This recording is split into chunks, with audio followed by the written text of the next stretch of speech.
This is a wrap-up of all the books that I've read this past January.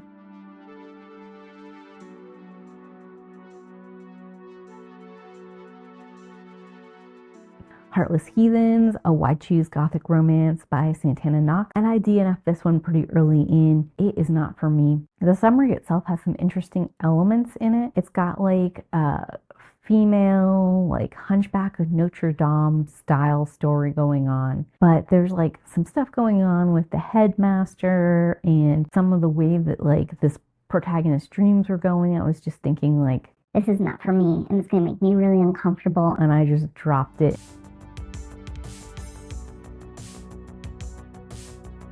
The Asylum Confessions, Family Matters by Jack Steen. I read the first in this Asylum Confessions in 2022, and I didn't really talk about it because it was fine. These books in general, I kind of think of as like a subreddit no sleep style story. I think they'd be better as audio instead of written stories. I know that our protagonist is writing the stories down as like deathbed confessions of criminals and unstable people. We could just change that to like an audio recording situation. This one I did end up DNFing. I think I got to the last story and I was just finding it really boring. If I don't want to read this, let's just move on to the next thing on the list. This second book in this series is supposed to be themed under Family Matters, and I think that's actually part of why I had such a hard time getting into it, because I didn't really appreciate the theming or even recognize it in most of these stories. Like, yeah, they're kind of vaguely related to family, but it's not really asking me a lot of questions about family. Criminal element was fine and the stories were interesting enough. I felt like a lot of them were kind of tropey and stuff that I had heard before, and then the last one that I just gave up on, I didn't know where it was going or why it was going there, and I was kind of relieved to just leave it behind me.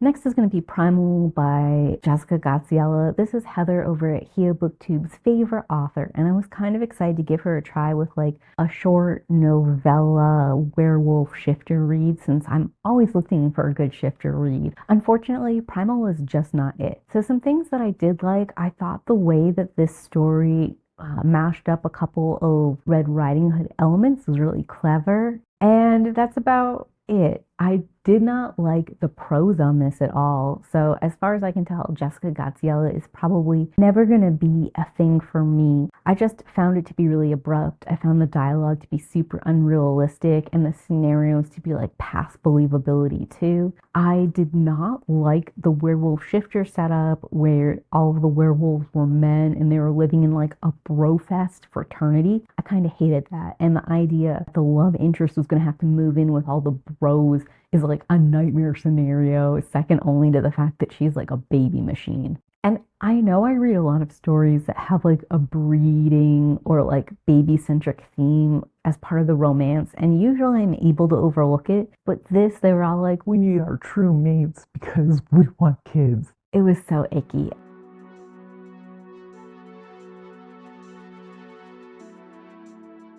Blissful Omegaverse series by Kate King and Jessa Wilder. I read the 3 books in this series, Pack Bound, Pack Something Else, and Pack Bliss. Overall, it was a fine series. I think that this is an interesting cross between like an almost dystopia world and a sweets verse, because the larger world has a lot of things that are going on that are kind of like concerning and bad. But our main character herself like grew up with the people who end up being her pack, and they are a pack and all have like interrelationships and connections. So it's a nice balance of like unhealthy elements and things that are good. The whole pack coming together and being a full relationship takes too long. Too much repetition of the same like false start betrayal kind of thing. But it's not a terrible series overall. I'd probably rate the whole thing as like 3 stars, and the best one probably being the second book. The first one is a little bit choppy, and the third one, I was just kind of a little tired by the time we got to that one.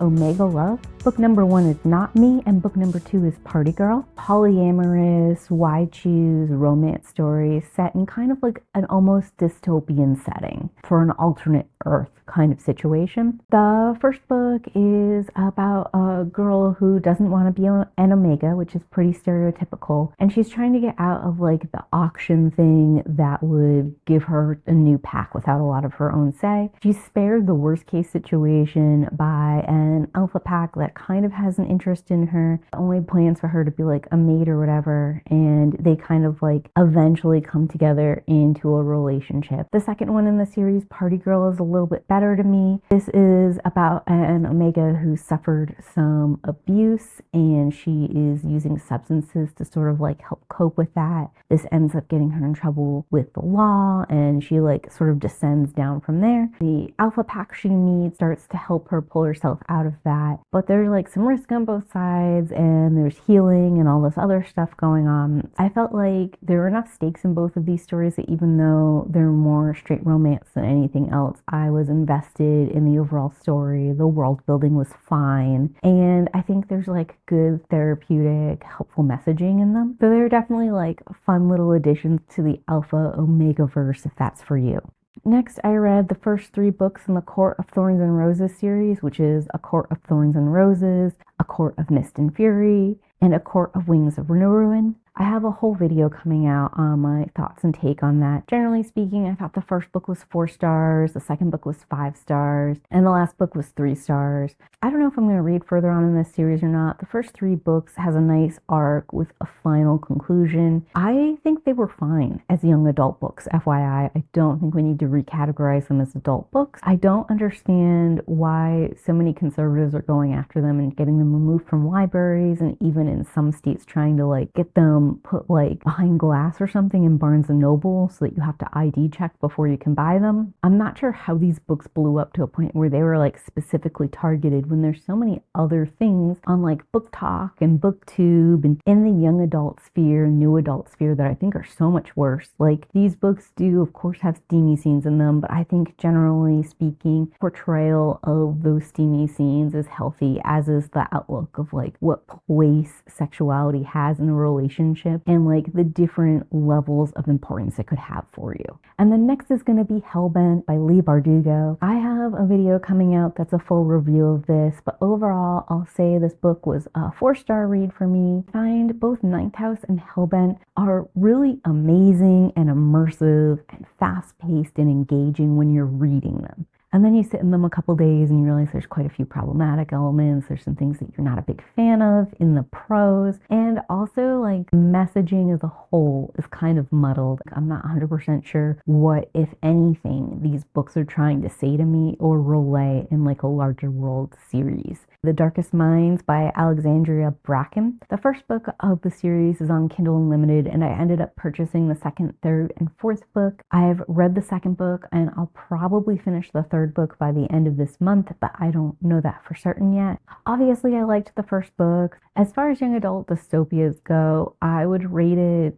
a little bit lower than the Hunger Games right now, but way better than a Matched or a Divergent. The basic premise is that there is this virus that is only affecting teens and young adults in the USA. Many of them are dying, but the survivors are left with different powers that are scaring the adults and have made the adults put them into camps. Obviously, the camps are all kinds of messed up, and the kids are trying to like escape and live their lives, and there's a whole bunch of different factions doing different shady things, and our protagonist is smack dab in the middle trying to figure it all out. I appreciate this particular young adult dystopia because bad things do happen to our protagonist and all the characters surrounding her. It's not like we just have her best friend as an example of bad things happening in the world. She herself experiences like a lot of troubles and hard times along with everyone else. So there's like a good sense of stakes. I don't like how they're handling the love triangle because it is a young adult dystopia, so obviously there's a love triangle. I really liked the relationship she was having with the character in the first book. And then the second book, they start to set up the idea there might be a love triangle. And I'm partially into the third book, and I'm seeing more of the push and pull, and I just don't like it. Her desire to live a better life and for the other kids to live a better life, and maybe for some of them to see their parents again, is all pretty engaging. It does open up some questions about why parents or adults allow this to happen to start. And there is like this overall mystery about like why this is only happening in America and the rest of the world is unaffected. The different powers all seem to have like uses to me. It's a tiered system with greens being the safest and red being the worst. And it seems like people with red, orange, and sometimes yellow powers, like the amount of power they have or the kind of power they have, or maybe like just the brain chemistry change in general changes their personality in a way that makes them more nefarious. And it is an open question about whether or not it's the power corrupting them, or it's a brain chemistry thing, or they're just bad people, or it's the situation they were put in where they were like tortured and broken down and treated badly, and now they're just lashing out and doing whatever they can to gain the upper hand so people can't like hurt them anymore. At this point in time in the third book, I am feeling like some of the messaging is a little muddied and mixed, and that's part of why it's falling below the Hunger Games, because Hunger Games has very clear messaging that's interesting and important. And this series has some interesting ideas and concepts, but at this point in time, they're getting kind of muddy and I don't know where they're going. And maybe by the time I get to the end of the book, I'll find out it's all good. But I might also get to the end of the fourth book and feel like it just kind of petered out into a little bit of a mess.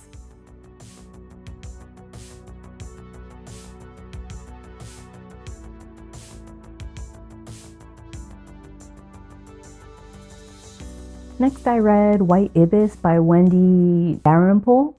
Sorry about that terrible last name pronunciation. This is actually a book club book for Eerie Indies, and I'll put the link down below to that channel. I'm trying to get more involved in like read-alongs and book clubs and stuff, and I noticed that this White Ibis was, first of all, pretty short, but second of all, available on Kindle Unlimited, so I thought, why not pick that one up, check it out, and see what's going on in some of these book clubs? It's really well written. I think it keeps you wondering exactly where it's going. It drops a couple of red herrings here and there, like, oh, is that going to be important? Is this going to be important? It introduces like things I love in stories, like these witchy elements and transformative elements. All of it's really done well. I love the style of the prose and the writing. It's not poetic and flowery, but it does have this like lovely, smooth flow. It almost synthesizes some of that like self-help, be your best self mantras and like pulls it together within the prose to like combine that style with what's happening in this story. I don't want to give too much away, but the journey is really good. The ending is solid. It's not too short or too long. It's exactly the right length for the story it was telling. And because it is a novella, it's something you can pick up and read in one sitting. So then some reads that are going to carry over from January into the next month are going to be Interview with a Vampire. I was trying to get through this book this month because there is a book club that's reading this month, and I wanted to be like in on some of the discussions and whatnot. I've only been able to get to page 53. The good news is that this book series is as amazing as I remember it from my childhood and is very deep and rich. At this point in my life where I kind of question all stories and narrators, it's even more interesting than it was before. And there's a lot of themes and nuances and feelings and stuff. So I've got a ton of notes, and I've got tabs, and I've got highlights and all kinds of stuff going on. But it's just taken me a long time to go through it. And it is probably just going to be a while I keep making my way through this. And then I'm also going to be reading The Garden Book by Thomas Jefferson. So one of my non-bookish related projects is setting up a greenhouse and doing some gardening this year. I'm really excited about it. I used to garden with my parents a lot as a kid when I was living up north, but here in the south, it's a whole different thing. So I thought since Monticello is only like a couple states away from me, and Thomas Jefferson has all these notes and information about things that he used to grow, that this might be an interesting thing for me to pick up and look at, along with like picking up a couple of traditional seeds from Monticello to grow here in my own garden. I'm probably not ever going to read this book from cover to cover, but it's been interesting to see slowly like what Jefferson grew in different years and when he started planting them and what his results were. So I've sort of been reading that, taking notes, looking for trends and seeing what I could learn from that. It's also kind of inspired me to create my own garden book about when I start growing seeds and what my results look like. And those are all the books that I read or started in January. But what about you guys? How many books did you read this past month and what was your favorite? Tell me in those comments down below. And if nothing else, leave me a book emoji if you got this far into the video. Thanks for watching, and as always, keep reading. Bye!